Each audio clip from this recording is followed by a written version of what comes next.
nous avons une richesse dans la forme de nos diaspora. Tout ça, les jeunes qui finissent ailleurs là. Et bien sûr, comme on dit tout à l'heure, là, je développe notre propre expérience, notre propre expertise. Vous pensez que l'île Maurice a tout à gagner si ce diaspora est capable de retourner vers nous, offrir nous notre know-how. C'est très important. Et pas seulement, comme dans certains pays, je demande la diaspora vient aider à donner remittance, etc. Mais si ce cas vient partager avec nous, cette expertise, cette connaissance, ça peut aider l'île Maurice à aller de l'avant. Dans le budget dernier, le ministre des Finances vient avec un set d'incentives pour qu'ils nous bonnes jeunes capables de retourner vers Maurice. On nous dit tax incentives, etc.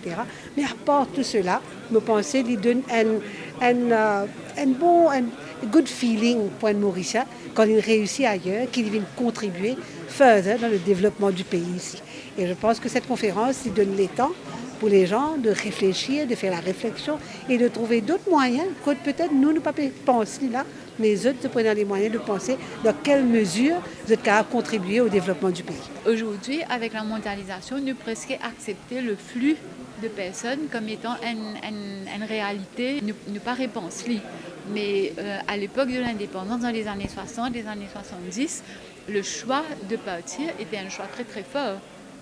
Tu as besoin d'avoir une motivation qui fait avant du monde décide pour quitter le pays pour aller. Les choix déterminés par une motivation. Et cette motivation-là, il détermine la trajectoire de cette personne-là, mais aussi cette relation avec le pays. Et ça, c'est un domaine qui n'est pas étudié encore. Il n'est pas encore fait le sujet d'études approfondies scientifiques. Ça, c'est un élément. Le deuxième élément, c'est qu'il y a eu beaucoup de réflexions récemment parmi les décideurs sur comment est-ce qu'il y a une diaspora capable d'engager dans le développement de leur pays d'origine. Par exemple, les diasporas de l'Inde dans le monde, ils ont une relation très forte avec l'Inde. La diaspora de Chine avec la Chine, c'est pareil. Le cadre qui m'a situé, c'est dans ce cadre-là qu'ils nous pensent organiser la conférence. Maintenant, la conférence lui-même, il regroupe des chercheurs de l'étranger, d'origine mauricienne ou pas, des chercheurs mauriciens et des personnes du secteur privé qui pour animer une table ronde sur Fenêtre vers le futur, donc qui pour guetter un peu dans le concret qui va un potentiel exister de collaboration entre les gens de la diaspora à l'étranger et les Mauriciens. Maintenant, la conférence lui-même, il pour guetter un peu une trajectoire, ça m'a dit là, quand vous êtes allé, quand vous êtes dans mes enfants, comment est-ce qu'ils continuent à vivre cette mémoire d'être mauricien? Est-ce qu'il y a une identité qui continue à fonctionner? Est-ce qu'il est important? Ou est-ce qu'il est passager? Ou est-ce qu'ils ont oublié complètement? Donc tout ça va une question là, nous besoin aborder, nous besoin poser, nous ça va une question là, et c'est ça qui est la conférence pour faire. En fait, mon propre expérience, c'est que nous trouvons dans plusieurs générations de Mauritian diaspora, surtout en Angleterre, dans la first generation, second generation et third generation. First generation est dans l'amour pour retourner Maurice, pour contribuer, mais malheureusement, ça l'intensité de l'amour là diminue dans second and third and fourth generation.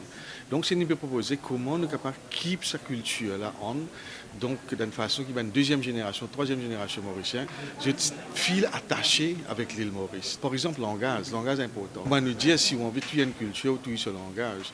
Donc, les Mauriciens abroad, nous besoin faire cette cause créole, comprendre la culture plus bien, et surtout les enfants. Nous avons donné l'occasion de retourner, comprendre le Mauricien et de donner un incentive. Et puis, finalement, qui est très important, pour tout le monde, trust. Important in our trust. And Mauritian diaspora qui vient de business sentir in un trusting environment que tu es capable de faire business, que tu es capable de share ce knowledge. Mais finalement, ce qui est aussi intéressant avec les étrangers mauriciens, c'est d'avoir une idée qui peut-être nous payons, they think big. Et we, as a small island, we need big ideas.